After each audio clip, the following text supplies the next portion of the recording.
الحمد لله الكريم المنان، الحمد لله ذي الفضل والامتنان، الحمد لله على ما أنعم علينا من نعم جزام. أشهد أن لا إله إلا الله وحده لا شريك له، وأشهد أن محمدا عبده ورسوله شهادة نسلم بها يوم القيامة.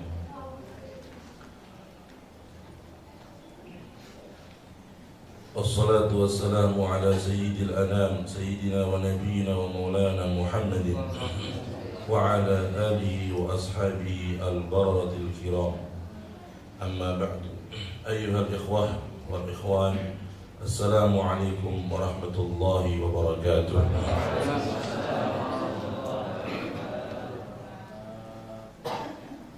Alhamdulillah, pada sore hari ini kita masih dalam genangan rahmat dan nikmat dari Allah.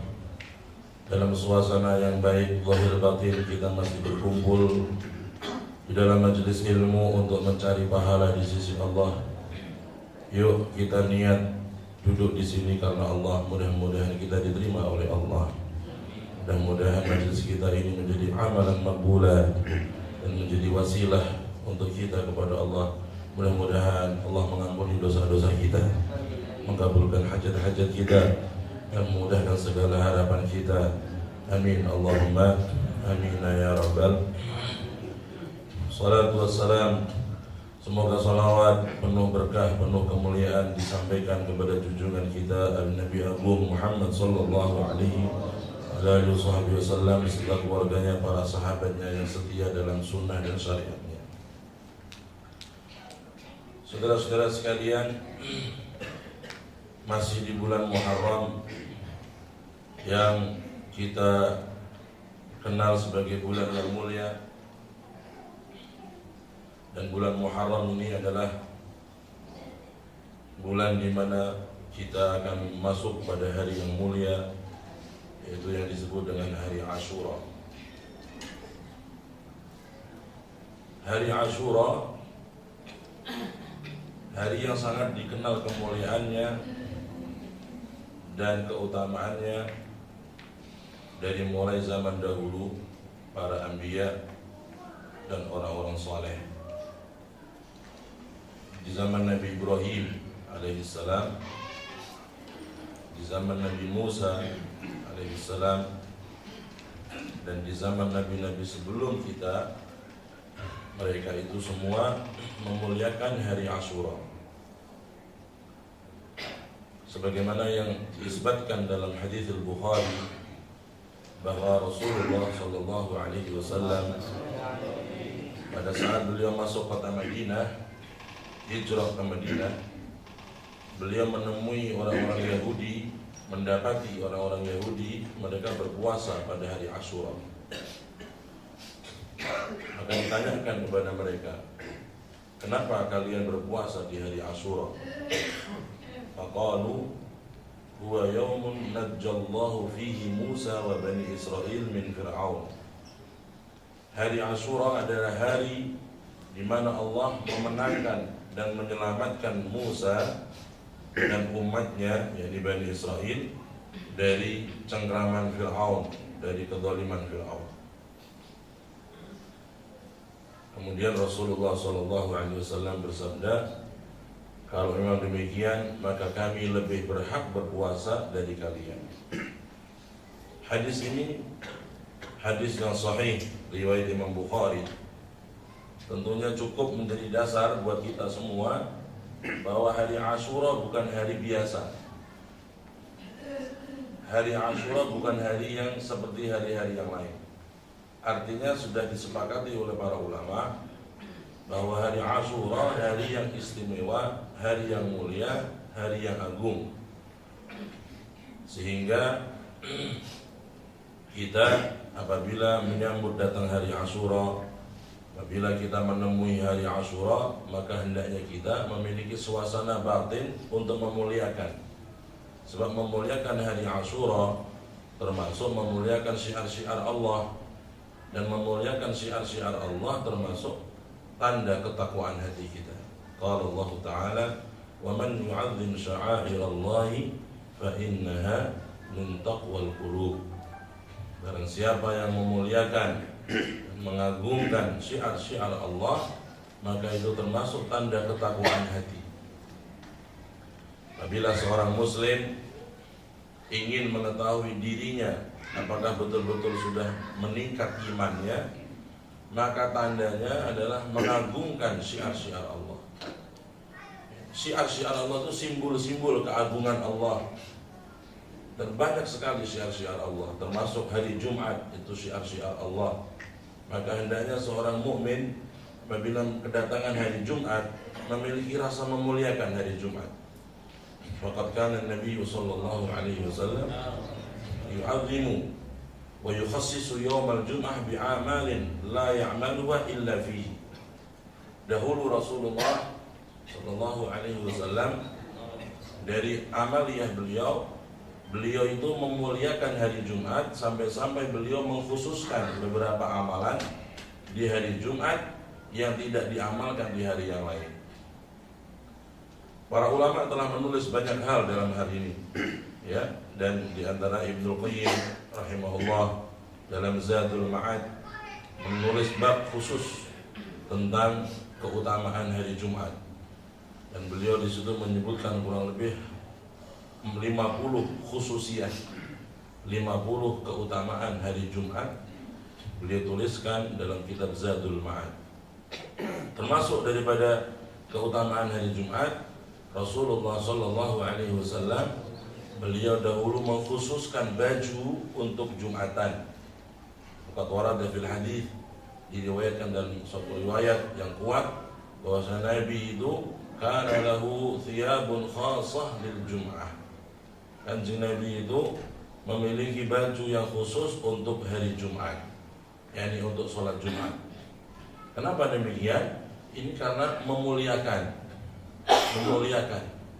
Karena Jumat hari yang istimewa dan sholat Jumat sholat yang istimewa, maka beliau sampai memberikan keteladanan, mengkhususkan pakaian khusus untuk Jumat sallallahu alaihi wasallam.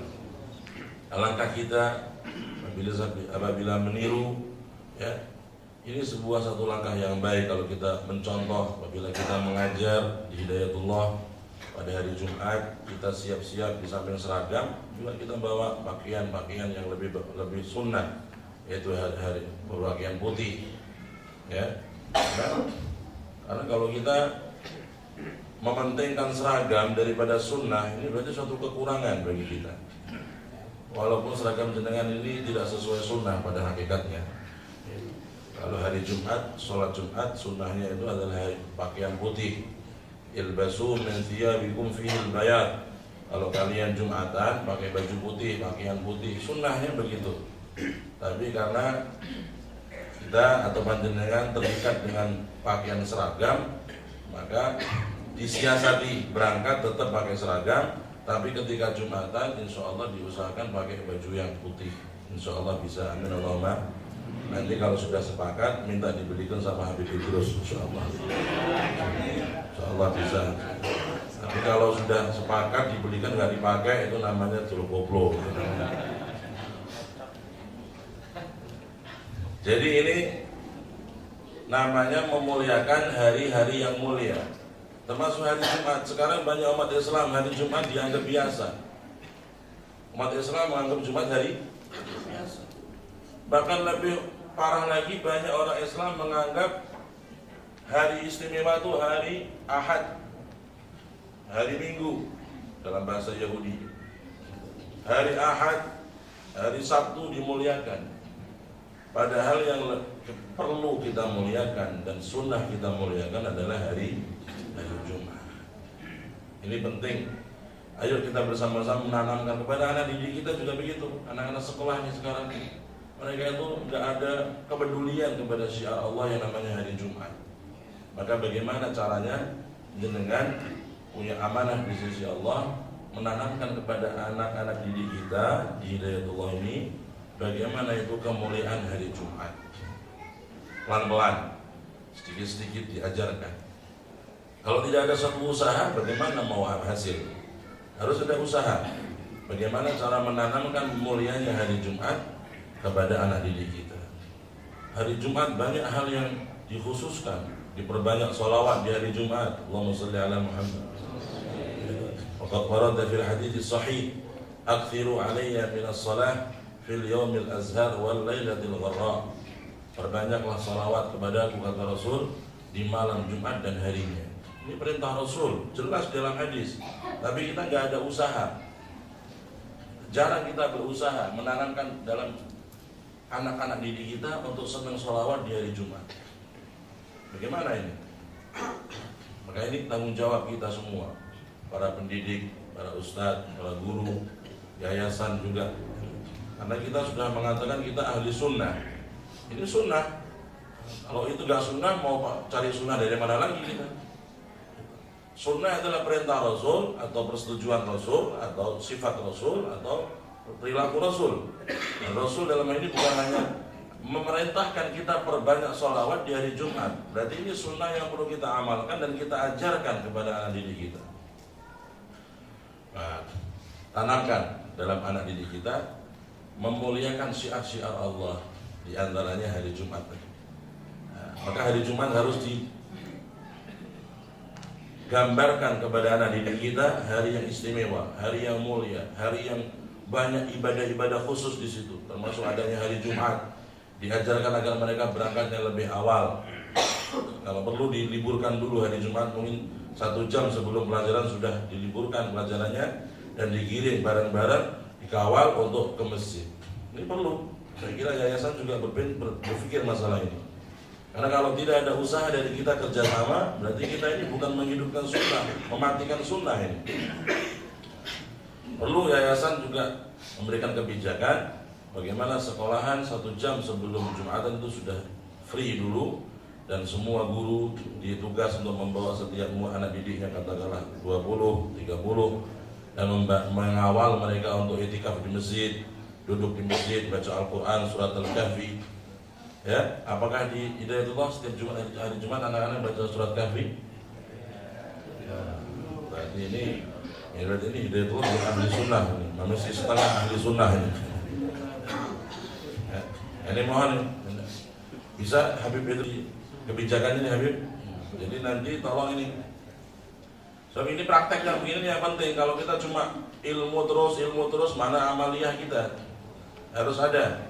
Bagaimana anak-anak itu space hari Jumat dididik di Hidayatullah baca surat Kahfi, baik di kelas maupun di masjid bersama-sama atau dalam cara yang lain.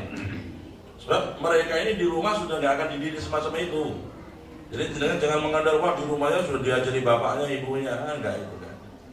Mereka sudah terlalu sibuk dengan dunia, mereka sudah terlalu sibuk dengan profesi mereka. Mereka berharap kita untuk mengajari anak-anak kita tentang amal sunnah.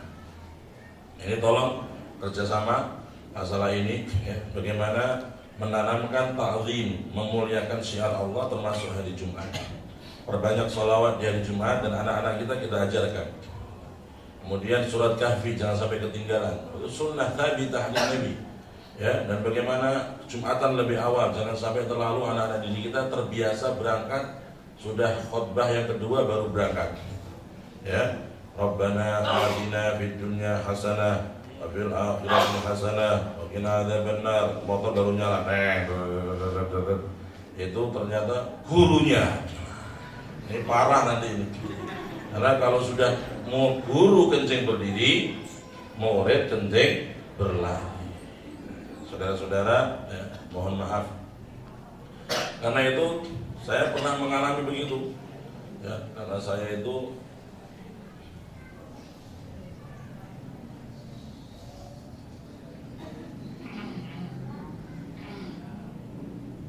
ibu-ibu yang mau bicara silakan keluar. Anda kalau menghormati majelis jangan bicara, mohon maaf. Silakan keluar.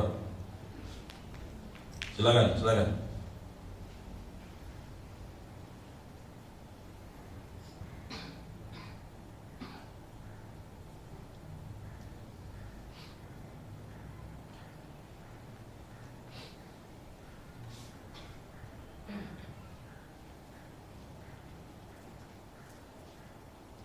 Saya tidak memaksa Anda mendengar saya, tapi kalau Anda duduk di sini, tolong komitmen untuk menghargai majelis. Kalau jenengan tidak siap menghargai majelis, silakan keluar, saya tidak maksa. Orang cerdas dikasih isyarat paham. Kalau orang goblok dinasihati 100 kali gak paham-paham, orang bodoh itu. Tidak punya adab, tidak punya sopan santun. Kita duduk bersama-sama untuk karena Allah, bukan karena untuk nafsu kita. Silakan yang tidak ingin mendengarkan tausiah atau kajian, saya persilakan dengan hormat meninggalkan majelis ini. Dan tidak perlu berulang-ulang saya ngomong kayak gini. Nanti besok lagi begitu, besok lagi kayak anak kecil kita. Anda kan sudah guru, masa kayak gini? Gak malu kepada Allah, gak malu kepada manusia, sudah bubar sudah. Idza lam tastahi fasna' ma syi'ta. Orang enggak punya malu udah. Lakukan yang kau mau.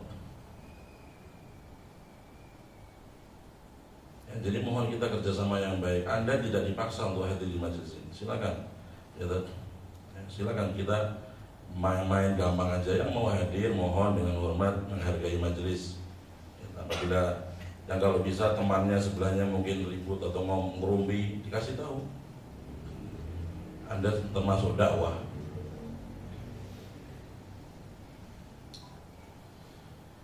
Panjenengan kalau sudah merasa banyak ilmu, kan tidak perlu mendengarkan dari saya. Bisa membaca buku sendiri dari buku-buku Anda atau di perpustakaan Anda sana.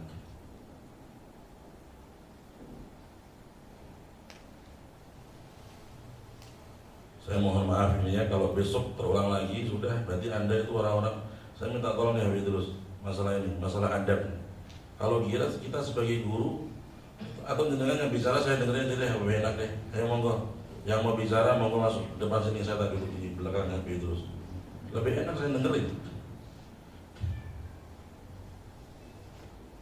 Kalau masalah yang sepele adab kita nggak bisa praktek, gimana kita ini? Wa tawassaw bil haqqi wa tawassaw bis sabr. Saya tidak memaksa didengar, mohon maaf. Yang mau keluar tidak mendengarkan silakan. Dengan baik-baik hati. Kita tidak benci beliau, beliau juga tidak benci kita. Udah silakan. Tapi ketika duduk di majelis, mohon maaf. Yuk kita komit, duduk sebentar. Insya Allah selesai pada jamnya, pada saatnya akan selesai.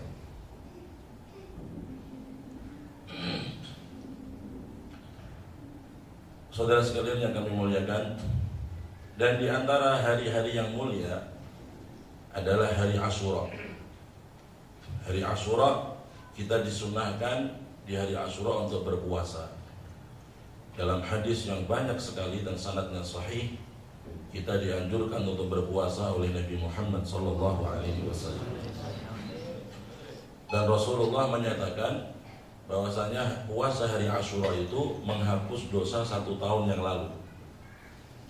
Maka jangan salah, ada sebagian orang salah dalam menerangkan keutamaan puasa Asyura. Ya, dia mengatakan puasa Asyura menghapus dosa 2 tahun. Ini salah. Yang menghapus dosa 2 tahun itu adalah puasa Arafah. Kalau puasa Asyura menghapus dosa 1 tahun yang telah berlalu. Puasa Arafah menghapus dosa 2 tahun, setahun yang lalu dan setahun yang akan datang.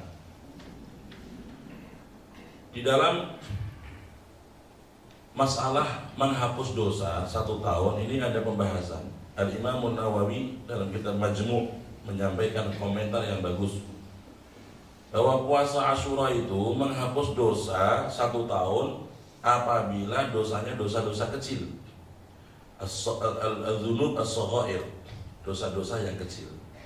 Adapun dosa-dosa yang besar harus dengan taubat. Artinya kalau orang puasa Asyura, dosa-dosa yang kecil itu diampuni walaupun dia nggak istighfar. Secara otomatis dosa-dosa yang kecil maghfurah, diampuni. Tapi kalau dosa-dosa besar itu harus dengan istighfar, dengan memohon ampun, dengan taubat, dengan satu penyesalan, dengan satu tekad tidak akan mengulangi lagi. Ini dosa besar, harus istighfar, harus nadam, harus ada etikat tidak mengulangi. Tapi kalau dosa kecil cukup dengan amal-amal yang dikatakan oleh Rasul bisa menghapus dosa, diantaranya adalah puasa Asyura. Karena itu Bapak Ibu yang kami muliakan, kita usaha, ya, kita usaha insya Allah pada hari Jumat nanti adalah hari Asyura, kita berpuasa sebagai pengamalan sunnah dari sunnah-sunnah Nabi Sallallahu Alaihi Wasallam. Bahkan dalam beberapa riwayat yang sahih juga, bahwa dulu para sahabat itu mengajak anak-anak kecilnya untuk puasa, sampai mereka berusaha nyeliwuri. Apa nyeliwuri bahasa Indonesia? Yes, pokoknya kan lah. Pokoknya jenengan itu nek sakit ngajak putra-putrane nggih poso Asyura. Sebagaimana dulu sahabat Nabi juga demikian. Mereka itu mengajak anak-anak kecil mereka di rumah untuk puasa Asyura. Bagaimana disenengke supaya sampai laparnya nggak terasa lah istilahnya. Dijak main, dikasih mainan. Mereka saking menanamkan kepada anak-anak mereka tentang mulianya puasa Asyura. Ini bisa kita tiru. Jadi anak-anak kita hari Asyura yang sudah cukup umur maksudnya, kita ajak untuk puasa juga, sebagaimana kita contoh para sahabat Nabi Sallallahu Alaihi Wasallam. Kemudian yang berikutnya, dalam puasa Asyura ini ada 3 kelas. Kelas yang pertama, puasa Asyura dan tanggal 9 sebelumnya dan tanggal 11 setelah 10. Jadi 3 hari. 9 kita puasa, ya, kemudian 10 kita puasa, 11 kita puasa. Wa hadza afdaluha, disebutkan oleh Ibnu Qayyim dan dalam Zadul Ma'ad, dan juga Al-Imam Ibnu Hajar dalam Fathul Bari Syarh Al-Bukhari. Jadi puasa Asyura 3 kelas, ya, 3 kelas puasa Asyura. Kelas pertama tanggal 9 puasa, tanggal 10 puasa, tanggal 11 puasa. Ada di hadis, ada hadis dari Ibnu Abbas dan sahabat-sahabat yang lain, "Asumu Asyura wa sumu yawman qablahu wa yawman ba'dahu." Puasalah kalian hari Asyura dan puasalah sehari sebelumnya dan sehari setelahnya. Wa khaliful yahud, dan berbeda dengan Yahudi, karena orang Yahudi juga puasa hari Asyura. Karena itu kita diajarkan Rasul untuk selalu berbeda dengan Yahudi.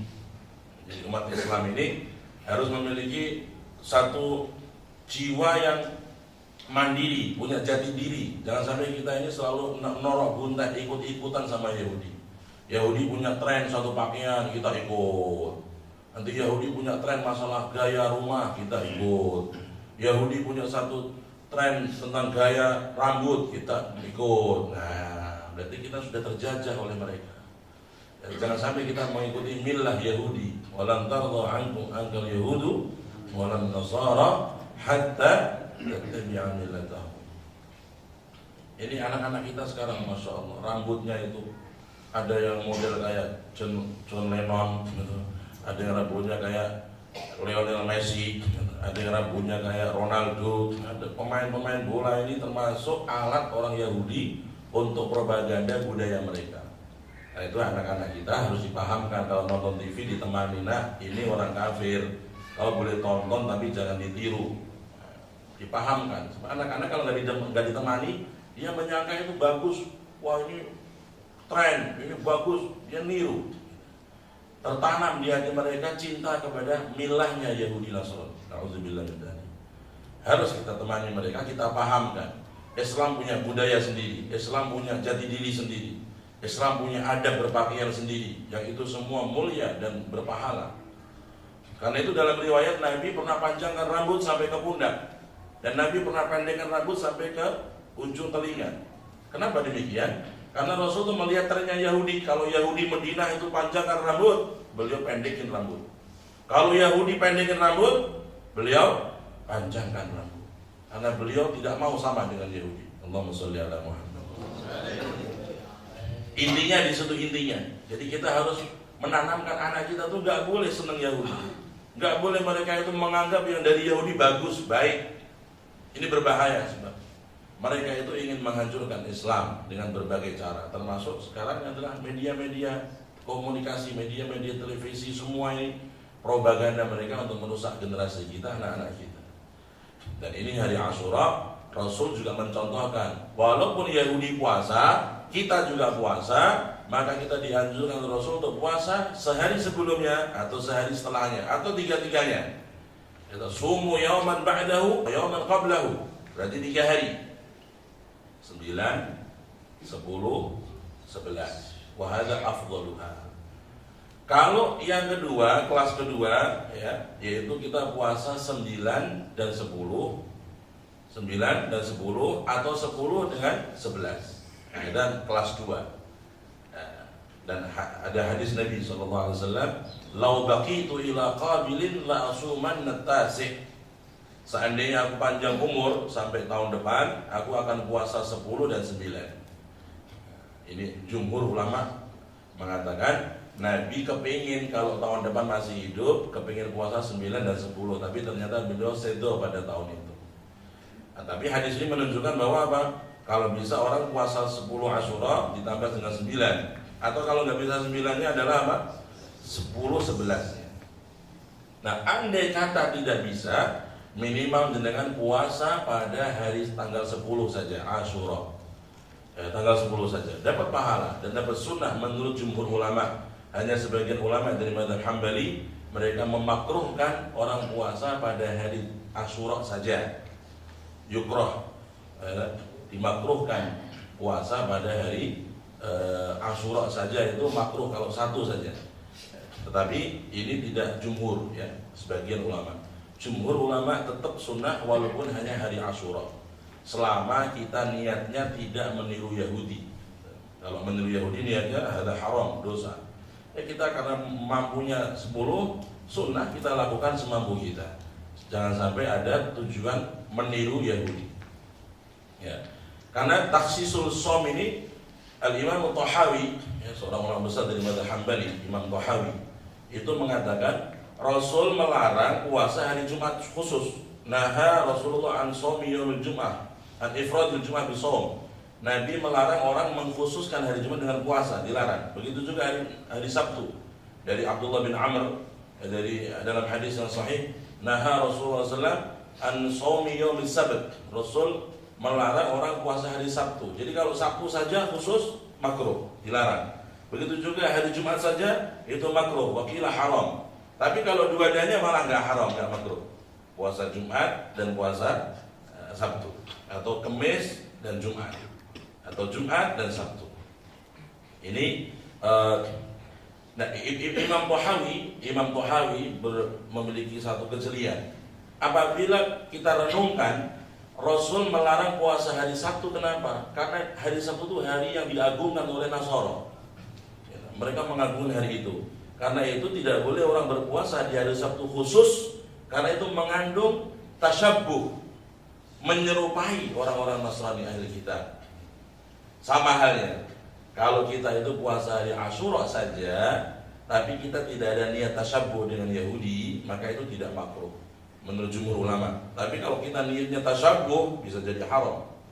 Maka lebih aman memang sebenarnya kalau kita puasa adalah 9-10 atau 10-11 atau tiga-tiganya, 9, 10 dan 11. Hadza huwa madhhabul jumhur, dan telah dinukil oleh Ibnu Hajar, Imamul Muhadditsin dalam Fathul Bari dan Zadul Ma'ad Ibnu Qayyim. Kemudian ada satu lagi pembahasan. Ada orang bertanya, katanya hari Jumat dilarang puasa. Lah kalau hari Asyura ngepasi Jumat, seperti besok ini. Nah, ini sudah dijawab oleh para ulama dalam berbagai mazhab. Yang dimaksud dilarang puasa hari Jumat khusus kalau puasa sunnah yang tidak ketepatan dengan sunnah yang thabitah. Kalau bertepatan dengan qadha, dengan mengqadha wajib ketepatan hari Jumat, nggak ada masalah. Walaupun dengan sengaja milih di hari Jumat, karena hari Sabtu ada udzur nggak bisa, waktunya mepet.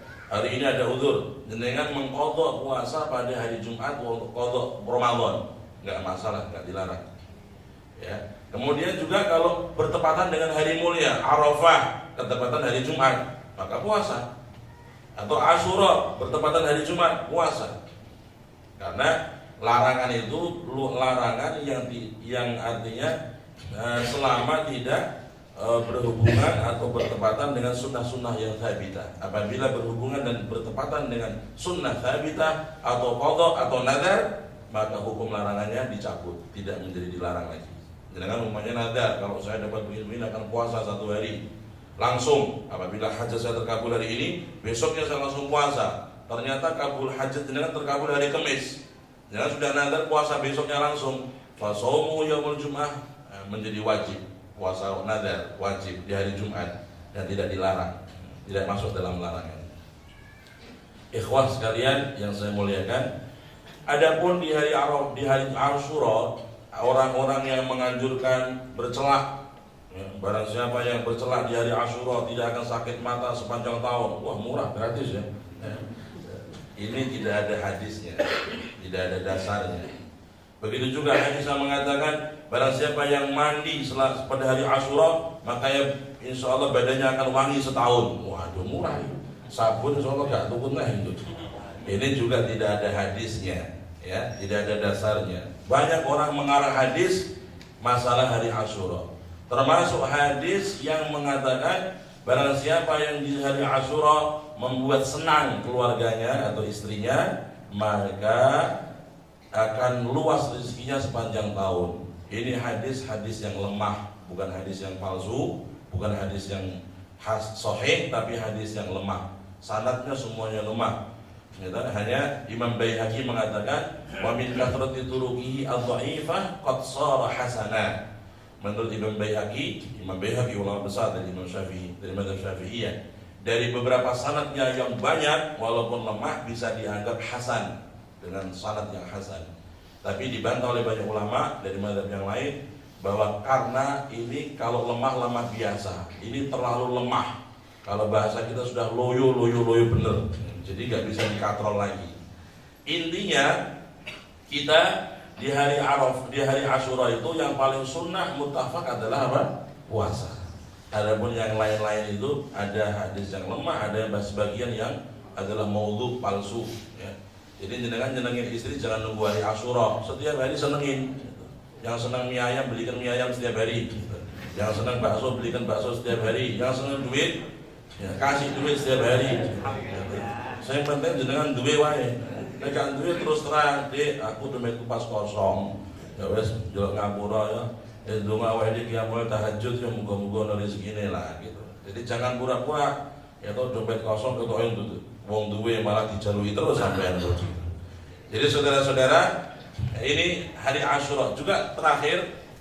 Hari Asyura ini ada orang menjadikan harinya hari kesedihan, mengenang pembunuhan Sayyidina Husain di Karbala, sampai dia memukul-mukul dada, memukul-mukul pipi, menjambak-jambak rambut, memukul-mukul tembok, menatap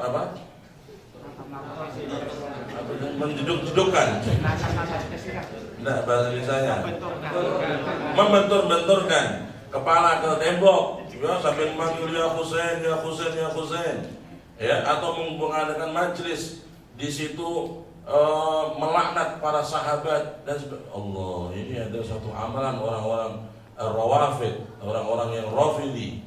Orang-orang Rafidi ini orang yang benci kepada sahabat Umar, sahabat Abu Bakar. Haula ini orang-orang yang na'udzubillah, orang yang sesat. Mudah-mudahan kita selamat dari semacam ini. Di sisi yang lain ada juga orang-orang yang menjadikan hari Karbala hari kesenangan. Jadi wafatnya Sayyidina Husain diperingati dengan rasa senang dan bangga. Ini namanya orang nawasib, orang yang benci kepada keluarga Nabi. Nasibi, ya, orang nasibi, orang Rafidi sama sesatnya, min ahlin nar, gitu. Mereka orang yang masuk neraka kalau nggak tobat, gitu. Tapi kita alhamdulillah ahli sunnah wal jamaah, jalan yang benar, jalan yang lurus, tidak ekstrim ke kanan, tidak ekstrim ke kiri. Karena itu ekstrim itu yang paling bahaya. Dalam hadis yang sahih riwayat Imam Ahmad, iyyakumul ghulu fa innama ahlaka man kana qablakum al-ghulu. Hati-hati kalian dari sifat ekstrim, karena ekstrim itu yang menghancurkan umat sebelum kalian. Jangan, kita nggak perlu ekstrim apa ya? Ikuti Nabi Sallallahu Alaihi Wasallam, ikuti sahabat-sahabat Nabi, ikuti salafus saleh, ikuti imam-imam madhab, ikuti para aulia, para ulama yang sudah dijadikan oleh Allah sebagai petunjuk. Ulaika alladziina hadahumullah fabihudahum iqtadi. Mereka itu orang-orang yang diberi petunjuk oleh Allah, maka tirulah hidayah mereka. Tiru mereka. Nggak usah kita hari Asyura kita menamakan senang, ini hari matinya Husain ini, senang dia. Kalau dia menampakkan senang dengan wafatnya Husain karena kebenciannya kepada keluarga Nabi, bisa kafir. Karena mencintai keluarga Nabi itu termasuk kewajiban. Mahabbah ahli bait termasuk kewajiban. Qul la as'alukum alaihi ajra illa al-mawaddata fil qurba. Aku tidak minta apa-apa dari kalian, kata Rasul. Dalam Al-Qur'an direkam, diperintahkan oleh Allah, diisyaratkan kecuali kalian itu mencintai ahli bait. Dalam hadis yang lain, udzakirukumullah fi ahli baiti. Dalam hadis Ghadir Khum, ketika Rasulullah haji wada, beliau kumpulkan semua sahabat, beliau wasiat, udzakirukumullah fi ahli baiti, aku pesan bertakwa kalian kepada Allah dalam menjaga keluargaku.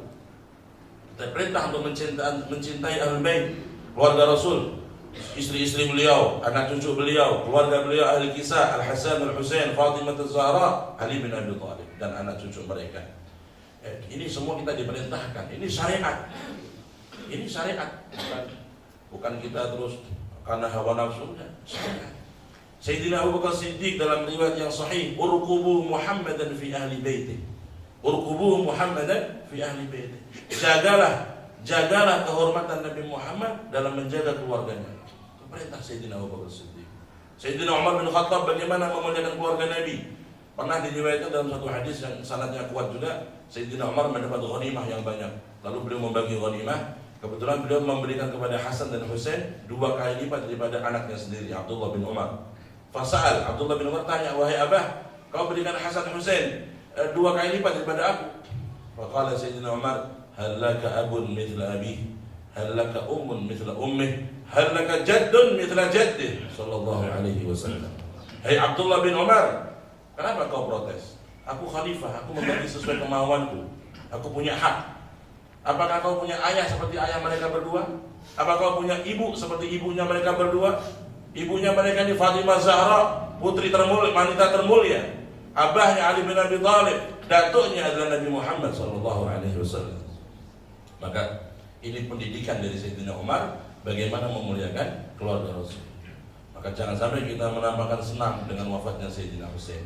Tapi juga jangan sebaliknya menampakkan kesedihan, seakan-akan menyesali takdir Allah, menyesali kehendak Allah, sampai akhirnya mengenang Sayyidina Husain dengan menangis, meratap, dengan memukul wajah, dan sampai melaknat sahabat-sahabat Nabi yang tidak mendukung Husain pada saat itu. Ini juga kebodohan. Ya, ini adalah satu kesesatan. Ya, kita jangan sampai mengikuti mazhab atau pemikiran Rafidhi, pemikiran Nasibi, orang-orang yang benci sahabat Nabi karena alasan terlalu cinta sama keluarga Nabi. Sahabat Nabi orang-orang yang mulia. La tasubbu ashabi wa walladhi nafsi biyadihi law anfaqa ahadukum mithla Uhudin dhahaba ma balagha mudda ahadihim wala nasifah. Jangan mencaci sahabatku, kata Rasul. Seandainya kalian itu bersedekah emas seperti satu gunung Uhud, maka tidak mencapai pahala sedekah mereka 1 mud atau separuh mud. Mereka sedekah 1 mud, enggak bisa kalian bandingin dengan sedekah 1 gunung emas Uhud. Emas sedekah emas 1 gunung Uhud. Dari mulianya mereka para sahabat Nabi sallallahu alaihi wasallam. Saya kira ya itu yang perlu saya sampaikan berkenaan dengan hari Asyura. Mudah-mudahan kita mendapatkan ilmu yang bisa kita amalkan, menambah wawasan untuk sikap kita dan akidah kita. Amin Allahumma amin. Sallallahu ala nabi Muhammad alihi wasallam. Walhamdulillahirabbil alamin. Wassalamu alaikum warahmatullahi wabarakatuh.